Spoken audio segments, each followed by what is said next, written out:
Okay, let's get into my thoughts and reactions. We're going to kind of talk about Game 4 a little bit with the sweep with the Senators and the Hurricanes, but I'm just kind of going to give my overall thoughts and reactions in this post-game because it's going to be a post-game reaction, but also a post-series reaction. You know what I mean? So let's get into the video.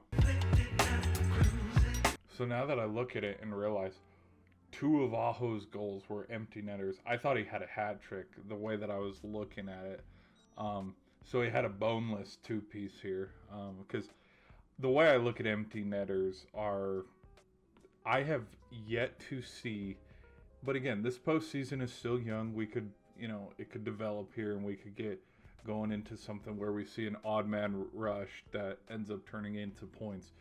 But from a lot of last year's series clinchers, this year especially with this game, I have yet to see where we're going to pull the goalie with 3.5 minutes left and it's going to be beneficial.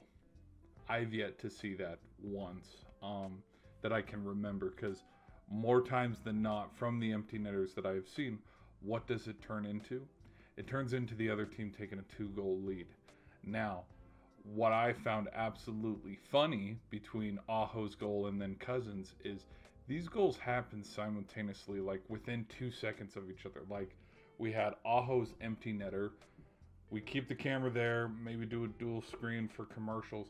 And then when we come back, the Senators have like a face off, and then it's a quick goal. And then Cousins is there picking up loose change in front of the net. And then all of a sudden, we have a 3-2 game, but it's like, if only we didn't pull the goalie beforehand, this thing could be tied at 2 apiece. But then we pull the goalie again. Senators, now I will say the second time they pulled the goalie, it did make sense because, yeah, there was only 1:30 left. It makes sense, you try to, but again, there was no possession. And then the second one, I'm not going to lie, which let's pull it up here. So again, goalie's sitting. He just easy moves. Easy.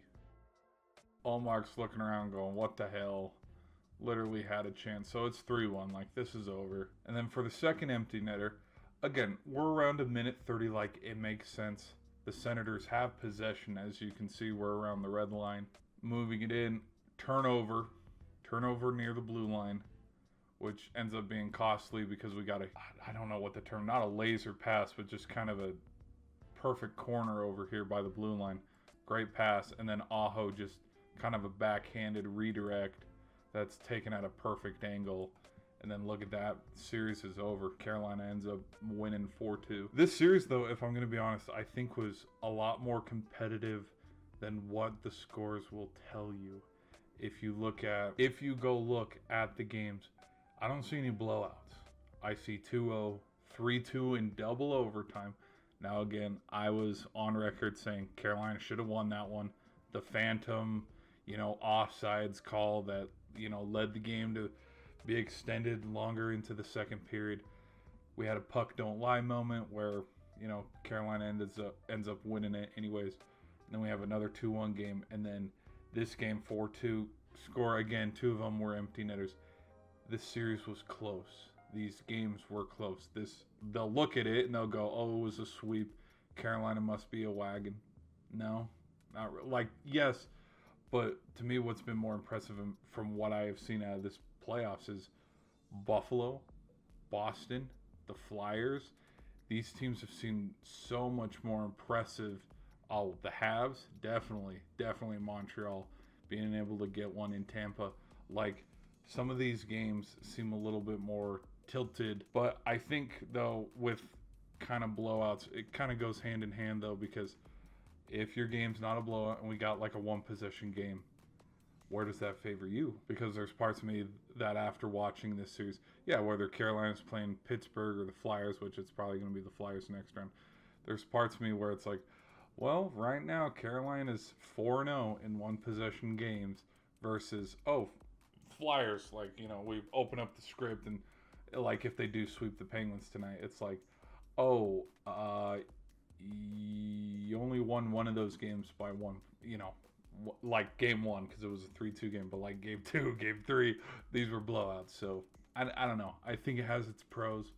We'll just see. One final thing that I gotta say, which I gotta come up with some clips to talk about too, is the MVP of this series. While I'm also talking about 4 games with 1 possession wins, tight wins, because don't know if I could say the same about the Minnesota series with Dallas, because we might have 7 games where all of them are blowouts. The MVP for Carolina is Anderson. I think I've been hitting that drum for a while lately, where if Carolina wants to go the distance in this playoffs, he needs to play phenomenal. Even in this game, he had highlight reel after highlight. Like, there's the one in the first period where, like, he's falling backwards, like, throwing the arm out and stuff, trying to get a block because there's a loose scramble in front of the net. Like, he had a handful of saves. He faced 26, ended up saving 24. And that's no discredit to Olmark either. Like, I think Olmark only gave up 2 goals in this one as well. Their goal totals of what they gave up, like, both goalies played phenomenal. You like to see it, even though it was a sweep in the series. But other than that, I think this series was fun. This series was entertaining. From a Penguins perspective, this series was a lot better and closer than the Penguins one, because, oh my gosh, I don't even want to get into it. But we'll just see where Carolina sits in the next. And with thoughts of, like, the Stanley Cup, because I know that's pretty far away to think about, this is kind of the year where there are no excuses for them to win it. Like, they're the number 1 in the East. And, like, if you want to talk about the boogeyman or boogeymen that have stood in the way, whether it's the Rangers or the Panthers, those teams aren't there anymore. Okay? So, I mean, if they end up blowing it next round against the Flyers, that's huge. And I could see if that is the case, talks get a little louder on, oh, should we change some things up a little bit? Because I'll be honest, with them losing the addition of Burns for defense and him going to Colorado, I was like, oh, how could that affect? Anderson has proven we're good for now. But anyways, guys, be sure to let me know your thoughts in the comments section, and I'll see you in the next one.